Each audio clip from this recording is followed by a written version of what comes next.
Welcome to Breaking Banks Africa. I'm Matteo Rizzi. Let us take you on a journey of entrepreneurship, innovation, and vibrant ecosystems Africa has to showcase. More than 1 in 4 people will be African by 2050, this continent being already the youngest of the planet. You can't miss these stories. This is Breaking Banks Africa. Let's roll. Super excited to start this new series of podcasts, and I'm here with Adewale Yusuf, the CEO and founder of AltSchool. AltSchool Africa. Yeah. Exactly. Thanks for having me. So Ade, for we have been I know. I It's don't been a know while. 10 years maybe or Yes, more than something. 10 years. More than 10 years. So tell us a little bit your story. Yeah. Share how you became the founder of AltSchool. Yeah. What drives you all this passion for capacity building Yeah. and so on. So thanks for having me. It's good to be here, and it's good to be in Accra, Ghana. I think I was here last year too, or maybe 2 years ago for one star. So for me, I've been a founder for like 15 years now. I've been on this crazy journey building in Africa and also building for Africa, because also now I'm not just building in Africa and also building for Africa and also the global market. So for me, I started with TechPoint officially. My first brand is TechPoint Africa, which is still running today, which is a media complaint for media publication, informing people. Then after that, I realized there was a gap. There was also opportunity. How can we connect Africans to global opportunities? And that was why we started Talent Cure. Then out of Talent Cure came AltSchool, where we are able to now educate Africans. And we've been able to do that we've been able to kind of engage over 100,000 learners from over 100 countries, not just Africa, even in the US. Whenever I'm in US, UK, I always meet some of our students. And even in Ghana here, I've seen some of them just came to meet me like, hey, I'm an art scholar, all those things. So the impact for me has always been like impacting, empowering people. Is the same thing, democratizing opportunity for everyone. And that has been. Ade, what is the problem in Africa with education? I mean, and the ones that are following this podcast for a while, they know that capacity building, upskilling is not only something that I'm really passionate about, Yeah. but with Time Pledge is something I try to act upon. And I know that one of the problem is that, of course, the education system, and I don't want to generalize, but in the continent, cannot really compete on average, Yeah. with, for example, Western economies education system, which means that good founders like you all of a sudden go to the US Yeah. to build a company. Yeah. So this is one of the problems. But what else is there? So I think when it comes to education, with now that I've traveled far and wide, I realize like education is broken everywhere, literally. So it's not only an It's not African in problem. Africa. It's just like it's very sad that we are on the far end of it. You understand? Because for some countries, when you look at countries like America and some of they've been doing it for centuries. You understand? And so they've been doing it for centuries. But when you look at for our own, we're trying to also solve it. But how can we solve it at scale? The sad part also is the world now move very fast. Last week, maybe 2 weeks ago, I was at the biggest education conference on the world in San Diego called ASU GSV. It's actually EdTech where everyone is talking. And trust me, people are so confused, even the leader in education. Oh, wow. Because now AI is disrupting everywhere. So I see confusion in people's face. Just imagine when we were in a place now trying to figure things out, there's this guy called AI from somewhere just disrupting it. But one of the things I see is we're going to leapfrog a lot of things. We're going to see education impacting things, changing the way we learn. But also, the conversation I've been hearing, the most scary thing is, will people even learn going forward? Because do you need to develop your brain? Do you need to do this? Since ChatGPT and some of these people launched in 2022, human this thing dropped. Curiosity and also our brain power really dropped. because now you just go type stuff, creativity, email you need to send to your colleague, you need to send to someone. You just drag the first part of it and you give the prompt and it generates it. And so the part where we used to think reduced drastically. And what would be that impact in the next 10 years? I don't know. Because definitely there will be an impact. It just depends on how it's going to be positive or negative.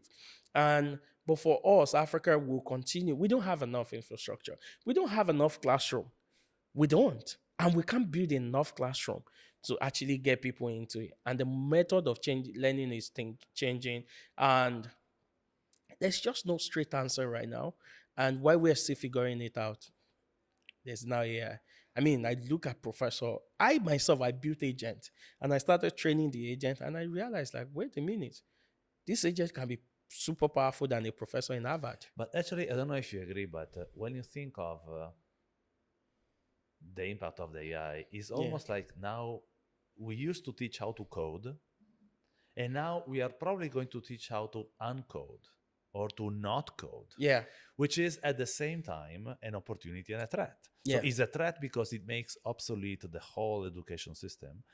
But there's an opportunity because if you probably learning how to manage wisely a no code AI based infrastructure is much faster Yeah. than, I have a doctorate in computer science.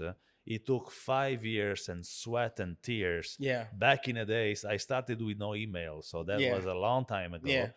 But, the things I could build today by learning how to no code, it would be 10 times more powerful. So Absolutely. what do you think? Is more of a threat or an opportunity? I think it's both, but it's not a threat, to be honest. And see, all this code, every one of us we are talking about, all the jobs we are trying to protect, they came like 20, 25 years ago, 30 years ago.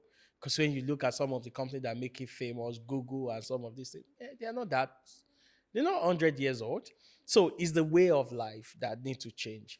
And when you also look at it, industrial revolution, this is another industrial revolution after digital. The digital was just the existing infrastructure it was able to build on. And it always changes. And that's one of the things we need to get used to. One thing that is constant is change. It would still keep changing. And for me, it's just scary, like it's going to take job and also it's going to impact our life. Nothing is safe. That's one thing I'm sure. No matter what you do that you think is physical, it's not safe. But it's going to make it better. You understand? We were using typewriter before. Now we use computer, we use laptops. But also, we're not going to be using much typewriting in the future. It's going to be voice command because we're going to get used to voice. So a lot of things will change. And I think something about us as human is going to be, how do we change? How do we change is the most important thing. And also for me now, I say personally, I drive a self-driving car. And before you would think a driver should be driving. Well, now the car drives itself. I don't get to drive. And I get to think like, wait, the future maybe, and it's comfortable because those time I own it. You understand? I will be in the car. Then I'm just like, when you look at the Bible, because I'm a Christian, I look at the Bible, I'm like, in the beginning, when they said God actually stopped working after the 7 days, he outsourced the job to us. So maybe it's time for us to outsource it to AI as well. But what we will be doing is the most scary part. But I think we are human. Human always evolve. We've been doing this for a long time. There was a time where it was the steel. There was a time it was rail factory and some of those things. Now some of the job we are doing are being automated. What is next? And any job you can do in front of the laptop, AI can do it. So tell me something. You're based in Austin, Yes, Austin, but you Texas. do a lot, of commuting between Austin and San Francisco, of course. Yeah. How did you end up there, and how's it working and living in the U.S.? I mean, don't you, that aren't your roots, calling somehow?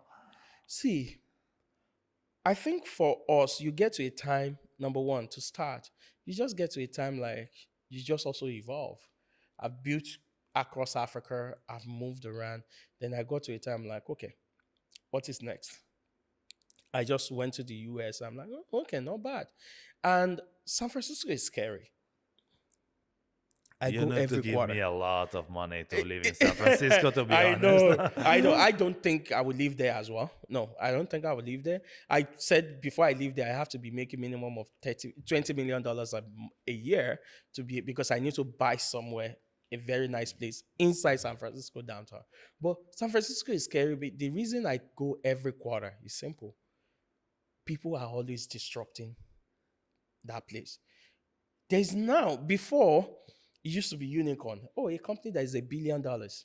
Now, investors just look at, can you be 10 billion? Can you be 1 trillion? Because OpenAI and Anthropic, they're just 1 trillion company in 5 years. So now the standard is getting too high. The last time I was there in December, I spent 2 weeks or maybe a week. I spent time there and everyone was talking about agentic. Then I was there in April again, and people have moved on from agentic because there was major breakthrough with OpenClaw, and now anyone can build agents, Yes. all those things. So people move on, and that's why I go there. But I live in Austin because Austin also has a bit of tech and also is balance. It's a lot balanced because I have family. I need a place for it. But San Francisco is just work. People just wake up to work. But also, San Francisco is a capital density. There are more capital there in San Francisco looking for money, especially now that you do AI, any AI thing. Because some people that are missed out of Anthropic and OpenAI, they want their own Anthropic and OpenAI. And you see companies just coming from nowhere. They're now billions. Tell me something, Adi. As an African living in the US, Yeah. what is the approach of the investors, and like tell me a couple of stories, Yeah. the unshareable stories, because like true that Africa is now, let's say, in the radar to Yeah. some of Yeah. the big funds, Yeah. but for Silicon Valley is a big stretch, right? Yeah. So, Yeah. how are the conversations there? So this is the reality on ground now. And it's okay for people not to want to talk about it. But the reality is, some 4 years, 5 years ago, Africa was exciting because there was nothing exciting in in US and San Francisco again. But now, investors are back in San Francisco. You can't even talk to investor. The moment you mention, they're gone. You understand? They just gone. They just like, we don't care. It has to Like, be in the second half of the exactly. alphabet, Exactly. like in the last three letters or something. Exactly. So they just look at it like, can your market give us the return we're looking for? Imagine someone that invested at maybe 20 million valuation at Anthropic. Now they're looking at the company's 1 trillion. People are looking for that. So everyone is now like, where's the market? And also don't forget, like, US right now with AI, US is rewriting the entire commerce, the entire business back, because there's opportunity there. And this is the biggest market in the world. It's the biggest consumer market in the world. So now everyone is back to fighting. But that doesn't mean that's the bad thing. I mean, that's the end for Africa. No. It's now time for us to restructure that. What do we need? When there's the free capital is no longer there, what do we need to fix? How do we need to manage resources? And that's one of the things we just need to do right now. Also, government need to step in.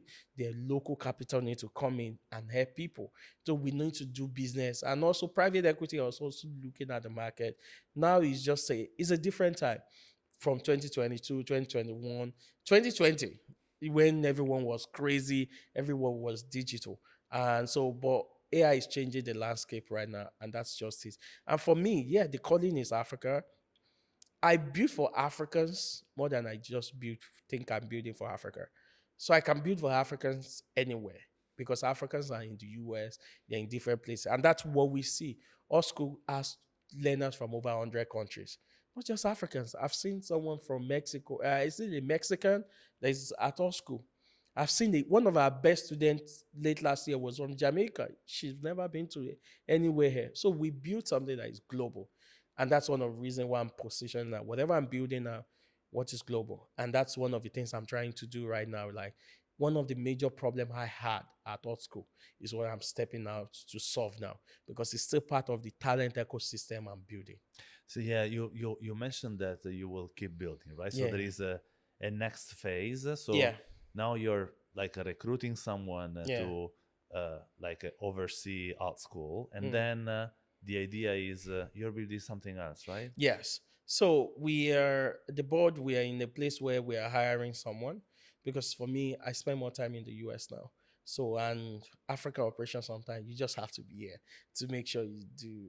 So we're hiring in the leadership role to be able to spread. Also, one thing is want to deepen our resources, our feet in Africa more.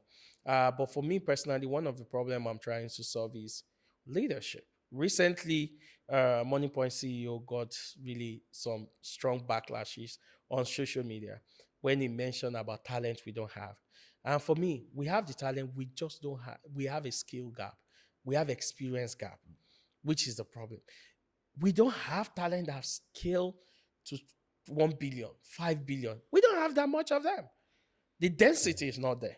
And you can hire them now and come back. So one of the problem I'm trying to solve right now is I want to hire some people because I have a company in US now. We're a US company. So we're having helping company now get a part-time talent. For example, if you're running a payment company here, I can get someone that is ex Stripe to help you build, to help your team, You will to be work like a with you. fractional Yeah, it will be co-founder or fractional. Yeah, fractional leadership or something. fractional leadership, not even co-founder now, because also it's not about equity or anything. We are taking care of the back office. We're just like, oh, this talent can work with your team. And the impact is huge because there was a time we were doing some revenue. The moment we were not in $1 million revenue, it was just difficult the type of talent you can get at that scale. You understand? Because you need to go to the next level. Who But can 5x? tell me something. Do you think that an African company will be able to afford even part-time someone at the price of I don't know, a CTO in the US because they are expensive, right? Yeah, you don't need a CTO type of company there. It's fractional company. It's like, and also it's part time. You can actually afford some of these people because they will still have their full time job. You understand? And the time also helps a lot.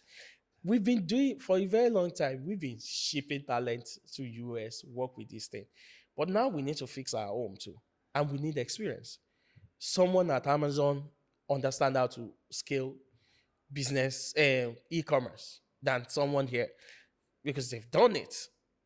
And do So you think? And do you also think that the reason why someone would do that is, of course, for the money, but also part of it, you think, for like impact, for sort of give back? And it's a true question. I'm not. yeah, absolutely. See, sometimes people always look at impact and some of those things. People always want to start with that conversation when they don't want to pay. No, let's do for money first. Of course. You understand? Because with that, your pool will be limiting. You won't be able to get the right team. No, we want to help you get the right team. And that's why we're not every company we work with. We need to work with company that is doing $2 million upward in revenue. You understand? Because also, before these people bring changes to your organization, it's going to take the next 6 months.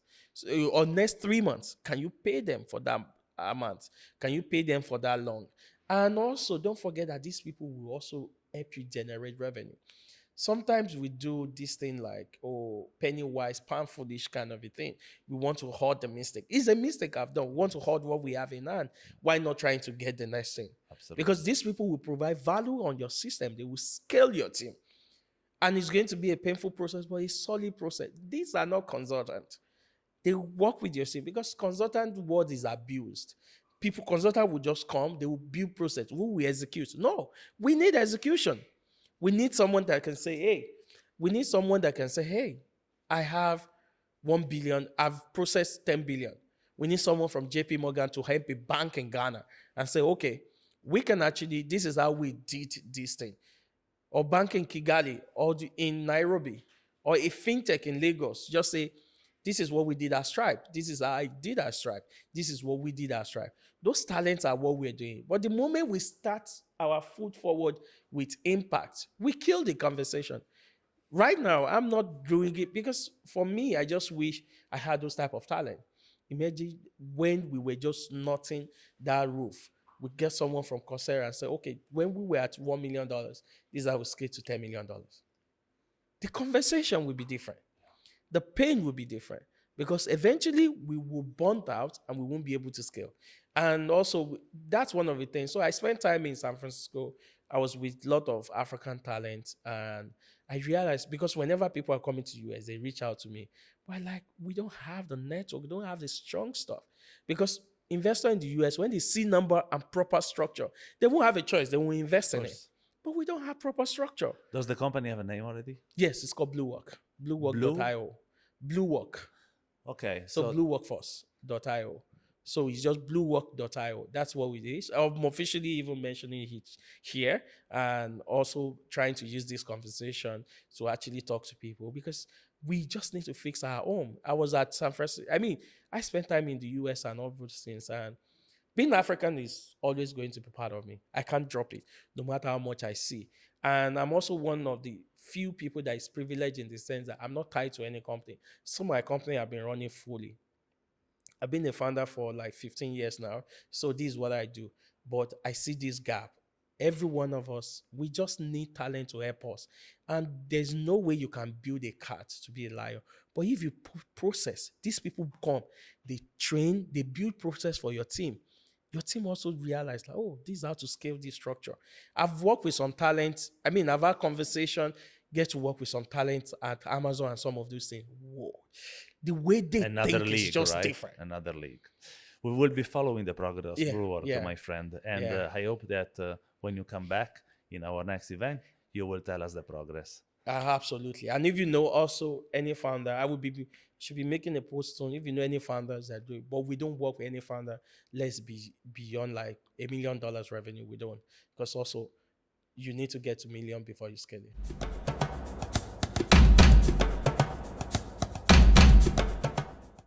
I'm here with my friend Rosy Fynn, country director in Nigeria for the Mastercard Foundation. Rosy, welcome to the show. Thank you so much. Super excited to be here. Okay, let's start by the usual, where do you come from? And I know this might be one of the few podcasts you have done, but it's certainly not the first time that you get interviewed. So, I think that we are, we can sort of winging it, right? I have a background in marketing, so I have done many interviews, but it is my first podcast. No, I cannot believe. So I'm actually quite excited about it. Amazing. So amazing. Absolutely looking forward to this one. Perfect. So every podcast, at least in my shop, starts with sort of a personal journey. How did you get here, not here into this chair, but, at the Mastercard Foundation? At the Mastercard Foundation, it's, quite an interesting journey. My career back on the continent actually started in telecoms. Okay. So all of this discussions we're having over the last few days around fintech, it's very, very, very close to home. I moved back to Ghana in 2009 and I worked with Tigo back then. And from that point on, worked with a number of different telecoms companies. And in about 2017, I actually took part in a fellowship called the 2-2 Fellowship, which is actually set up by Desmond Tutu, and he's the patron of that. And I started to question, my life and what I wanted to do with it. And the development world seemed to be the next best step for me. I'm a big advocate for STEM. I have a background in telecoms technology. I do a lot of mentoring of young people, and that's all the kind of work that is relevant at the Mastercard Foundation. So got an opportunity to actually start out in Ghana, where we are currently, as the country director, and the rest, as they say, is history. So I joined the foundation in 2021 and moved to Nigeria in 2023 to become the country director there. And that's where I've been the last few years. And here is where stars align, because as many of our listeners would know, I am a super fan and advocate for capacity building, especially in Africa, with Time Pledge, which is also a name that circulated a lot in my podcast. And I want to talk about it. So when we talk about capacity building, it has different meaning to different people, right? For some is let's educate the masses to a small incremental digital skills. For some other means financial inclusion. For some others means, let's get the entrepreneurs to build the next unicorn. What's your take? What passionates you the most, and you can pick the hat you talk with, so it's here is we're pretty chilled. So. Yeah. No, for this question in particular, I think that the work we're doing at the foundation is absolutely relevant. And you may have heard about a Young Africa Work strategy. And the goal of that initiative, of the strategy, is that by 2030, we want 30 million young people in Africa to be enabled to have dignified and fulfilling employment, right? So 30 million young people looking at... So you want to create 30 million jobs? We can't create jobs if you think about it, right? And so we're very clear about that. We want to enable and put the structures in place for jobs to happen. As a foundation, I think we're being a bit presumptuous if we think we can create jobs. It's not Fair what enough. we do. But we facilitate and make sure that the foundation is there for young people to be able to access jobs. And we're very clear about the types of jobs, and we call it dignified and fulfilling. And there are very clear metrics on how we track what that means. And those metrics, interestingly, were developed by the young people that we work with. We didn't sit in our offices and determine what they are. So they thought about things like the work we're doing has to be at a certain income. That's important to them. It has to also be something that they're passionate about. It has to be something where they feel respected. So there were some metrics they looked at defining what dignified and fulfilling work will be. Now, capacity building is one of the pathways to make these job opportunities available to young people. And you mentioned many different pathways to get in there. And I agree with you. They're all right. They're all correct. And what we do at the foundation is have a number of different programs that caters to all of these different types of job opportunities and pathways, right?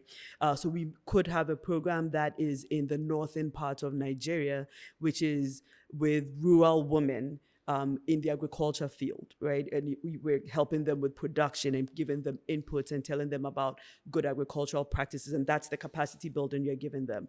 We could also have another program that's in Lagos, where you're looking at young people who have maybe some level of education and want to go into gig work. And so with that, it's a very different type of capacity building and skilling, and then giving them the tools required to be able to efficiently do gig work and attract international clients, etc. So across this gamut, we work. And it cannot be one-dimensional because the youth that we're working with are not one-dimensional. If you look at a country like Nigeria with 230 million people, 70% of them being under the age of 35, that's a lot of young people, and you can't have a one-size-fits-all approach. So we take a couple of different ways, reaching the young people and giving them the capacity building required. But that definition of capacity building, I think the most important thing in all of this is it is not a one-size-fits-all, and it has to be catered to the need and where the young person is at that point in time. You mentioned Nigeria that per se is an ecosystem with maybe slightly even different challenges, that other regions in the continent, Yep. Because of the scale, because of the maturity of the market. So on one side, I would say, okay, I spoke with a lot of academia across the continent, and certainly there are regions in Africa where education, especially in STEM faculties, clearly lacks. Yeah. Okay, maybe Nigeria less so. Okay, at the same time, can we talk a little bit about the challenge of the scale? So there are no chances that even if we are successful in upskilling the millions of Africans between 20 and 25 today, that in Africa there will be enough jobs for them to fulfill.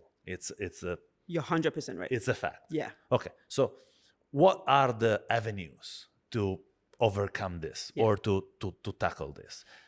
I suspect that sooner or later the word AI and could help, both in how to we upskill them, as well as for the opportunities that maybe countries from overseas can hire people here. Yes. Because typically the digital work is the easier to demobilize, right? That's true. But there will be more for sure. So what's your take on this? No, that's an interesting question. And I think, there's some statistics that speak to this that are quite interesting. Coursera, which is one of the most popular learning platforms, has done a lot of analysis around this, talking to lots of people. The World Economic Forum has done a lot of, future of jobs report. And one of the things they said, which I found quite interesting, is that 92 million jobs across the globe will be disrupted, right? But for that 92 million jobs that are going to be disrupted, there's 78 million new jobs that are going to come, which if you skill But appropriately. 92 is the type of jobs, is 92 Exactly. million type of jobs would be okay. Yes, Interesting. yeah. Okay. It's a very interesting report. So they looked at and this is between 2025 and 2030. It's a very specific time frame. And what that tells you is that people just need to be thinking about the work opportunities differently. And one of the things we've then noted is the importance of entrepreneurship, right? So at the foundation, a lot of the focus we put, especially in countries like Ghana, in Nigeria, especially where the entrepreneurial spirit is already strong, it exists. There are a lot of entrepreneurs already. The problem is they're survival entrepreneurs. They're doing it as a means to an end versus in a way that can be scaled to become a true livelihood, right? So where we come in then is how do we put the structures in place to actually unlock barriers to make entrepreneurship more practical and a real source of livelihood. And there's some common barriers that we've seen: access to the right types of markets for these entrepreneurs, access to financing, which is a huge bottleneck for a lot of the entrepreneurs. And one of the things you mentioned, having the right skills and capabilities. It's some of the technical skills, but it's also some of the soft skills. And it could even be basic digital skills like how I market better using social media, etc. Right? So in all of these, it's as a foundation, truly figuring out where we position ourselves and let young people know that entrepreneurship is a true viable career path, right? Otherwise, from what you said, which is absolutely true, there's about 12 million young people who come into the workforce, and as we know, there's only about 3 million jobs that are available. These statistics tell you that you need to do something different and you need to learn in a different way. And our job as the foundation is to provide some of those guardrails to make that possible. So entrepreneurship is definitely one of those pathways. But a second one that I think is absolutely critical is you hear this a lot of the time where, founders of large organizations will say, I had 500 work opportunities, but I could not find the right talent to fill those jobs. There is a mismatch between the skills that young people are developing and what employers are looking for. And I think where we stand is also the opportunity to better create a railway between skills coming out and the jobs that are available. One of the statistics in Nigeria that was super interesting for me, we did some research with McKinsey a couple of years ago, and they showed that only 26% of young people coming out of school, tertiary education, were studying things that were relevant to the job market. Wow. A lot of them were doing roles in areas that were already being disrupted. So you've lost the battle the day you came out of school because you're not studying what people care about, right? So then you'll have to do micro courses, and that's where all of these things come into play. But that's the fundamental part. How do we ensure that young people are getting the right skilling that is more applicable to the demands of employers? And there's a number of programs that we are working on that will better match that. So if you're talking about even TVETs, what are the skills, the outputs, the outcomes, and how do we even get employers involved in this so that they are also more able to outline, this is what we're looking for, so that we skill for the jobs that are available versus this current mismatch that exists. So, Rosy, if money was not a problem, but instead of Nigeria, you had to, tomorrow you become the country director of Guinea-Conakry. Okay. Or for, I've said Guinea-Conakry because it's maybe 10 million-ish people. It's much smaller. Exactly, much smaller.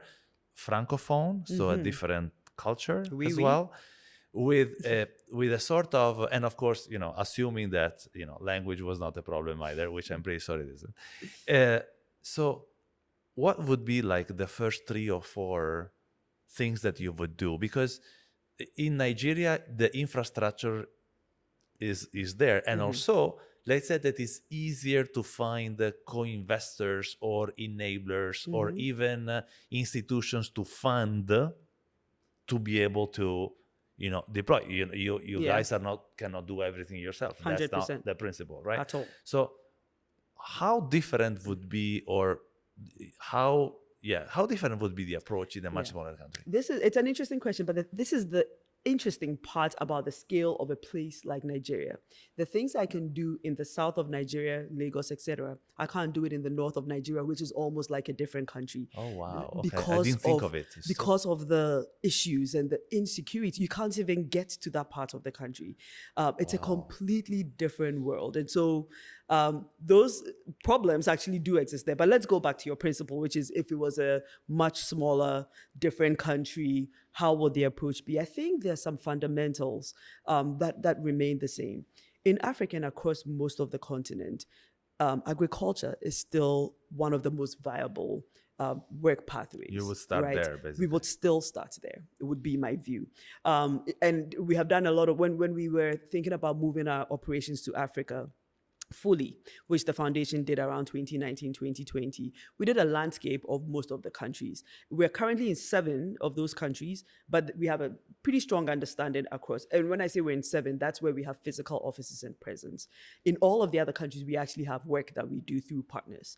The foundation works 100% through partners. We don't implement any of our own programs. And some of our programs, so we have programs in Sierra Leone, Liberia, Cameroon, places where we don't have offices, but we have extensions. But what we recognize is that thinking about food security, etc., agriculture is still a fundamental place to play. We have the arable land. The infrastructure makes it difficult. So that's where we work with government, private sector to see how you can unlock those barriers. When you start to think about other aspects such as digital being an enabler to work opportunities, that's where that infrastructure piece becomes even more critical. What's the status of telecoms companies? What's the penetration of internet, smartphones, data, etc.? And so you might be able to do certain digital-oriented programs in pockets of the country.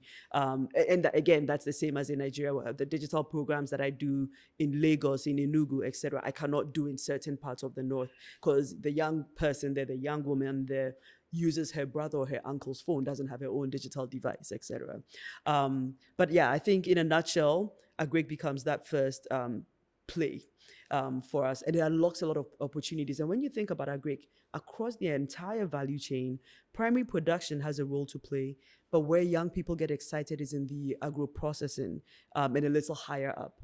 And there's the ways of doing that is actually quite simple with small machinery, small mechanization tools. It doesn't need to be a huge factory to do that kind of processing. So in a place like Guinea-Conakry, you could still play across the entire agri value chain and be able to actually enable quite a number of job opportunities. Interesting. And I'm surprised that you did not mention I would start from the academia. and I trust 300% that your answer is the correct one or is the smarter one. But and I mentioned Guinea-Conakry because I happen to have spoken to a couple of universities there that have a very, I want to say, weak STEM infrastructure, system. Some of them, they don't have a computer science lab. How do you say, lab or special or faculty, right? So they have information services, something like this. And I said, okay, it would be so easy to leapfrog the way you teach to these young STEM students, from literally the horse to the Tesla by teaching them how to know code instead of code, But then I said, okay, but this will not put food on their tables. Yes. So that's why you said... that is exactly, but it's also two-pronged. One, a lot of the young people are looking for that immediate ability to earn an income, right? So I don't disagree that the pathway of strengthening education systems is important. You're 100% right. It's important. But the number of young people who fall off and even get into the tertiary institutions becomes a very small percentage, right? I think in some across Africa, to get to the tertiary institutions that you're strengthening, sometimes it's as little as 9% of those who go from primary into secondary into tertiary. So if you focus there fully as the first step, you've eliminated a lot of the young people who already exist in that market. So it's relevant, and I think it requires strengthening, and it's a play that would happen. And that's why a lot of the programs we do are multidimensional. But if, based on your question, which is where is the one place I would start? The one. Yeah, sure, it would be where would I be able to get young people into employment, hopefully get them to be able to hire other young people and start, to show economic transformation and systemic change that way. But yes, I fully agree with you. Education becomes another very important play, and building the markets, doing those interconnectedness. I think those are key. But getting people into work will be the first step. Rosy, you made me think that I was trying when I was, we have this program that focuses on in frontiers market in Africa, the 1% of the STEM students, right? Try to make them the next generation of entrepreneurs or connecting them with startups and so forth. But the one number I was trying to sort of extrapolate from research that is actually not super accurate in Africa, at least, I think that in 2023, the number of university students in Africa was lower than 20 million. Is that even possible? 20 million, only 20 million students per year in STEM faculties in Africa? That seems really... But at the same time, think of it. Makerere University, one of the largest in Africa, 26,000 students. So it's not impossible that we have only 30 million per year. But 30 million per year, I mean, you should have 30 million university students in Nigeria. Alone. Right? Right? Not, so if you look at the population of young people there. Exactly. So, and it doesn't mean that the system is broken, of course. It seems that the access to the system is too challenging because, even public university, even Makerere is not free. It doesn't cost a lot. But it will still eliminate a certain group of people. Exactly. So that is something that, and of course the answer is not getting funny. Maybe we can wrap this up, this conversation up with I want to say the sustainability aspect of it, right? So donor money gets that far only, right? And very often.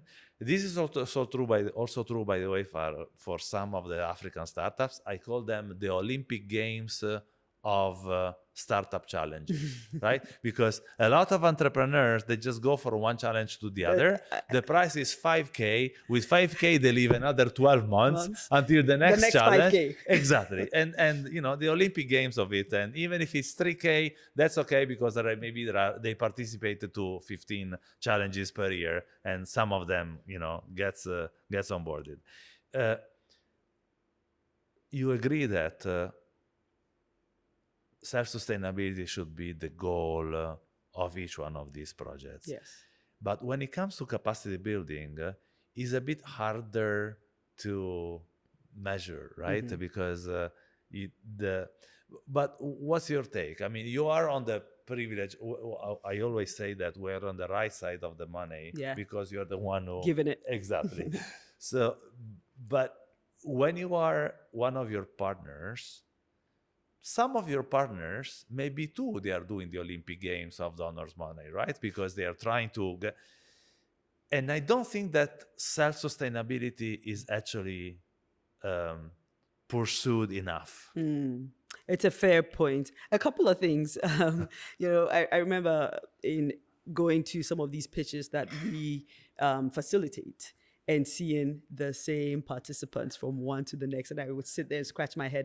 And so the one who's the best at writing that application will get from one pitch to the next, and then a whole bunch of other young people are eliminated or alienated. And interestingly, we did a program with the UNDP to solve just that, where we looked at atypical actors, so people who are not even aware that catalytic funding existed in rural communities, persons with disabilities, young women, and we went into those with community actors to find out who is doing something innovative, new, interesting that we can support.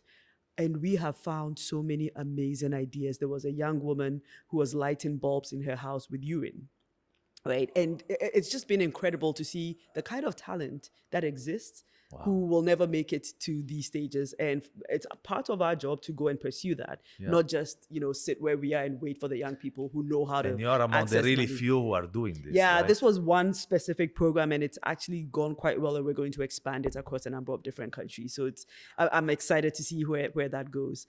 The other thing you mentioned was around the difficulty in accessing education. And that's why our Scholars Program exists. And our goal there is that by 2030, we would have been able to get 100,000 young people fully funded through tertiary institutions. I think we are somewhere around 30,000 that we fund. And these are full scholarships. Across Africa? It's across a number of, Makerere University being one of them, Ashesi University in Ghana being another one, Pan-Atlantic University in Nigeria. So we're across a number of African countries. There's Ethiopia, there's a university there. Quite a number of institutions. And is meritocratic? I mean, yes, 100%. So you'll apply, you'll get in, but then they will check to make sure that you have it's needs-based. So they will go to the person's house, their communities, and make sure that this is not somebody pretending not to have money, but people who really cannot afford to go to university, but have gotten into the institutions because they're smart, right?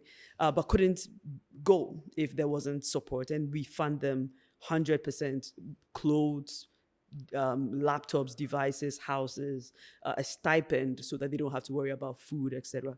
throughout the entire 4 years. That's amazing. So our Scholars Program is one of our oldest programs and something we're super proud about.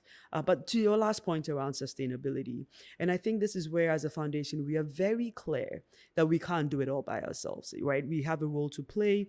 We start these programs, work with partners, but the sustainability comes with those programs being embedded well within the communities. And that's where private sector comes in to see commercial value in what we're doing. I'll give you an example. If we're doing programs in Nigeria that are, for example, increasing the supply of poultry, teaching young people how to rear chickens, eggs, etc. Part of the sustainability there is having an organization or a company who actually can offtake from them, because now there's increased supply and it makes sense to be in that market.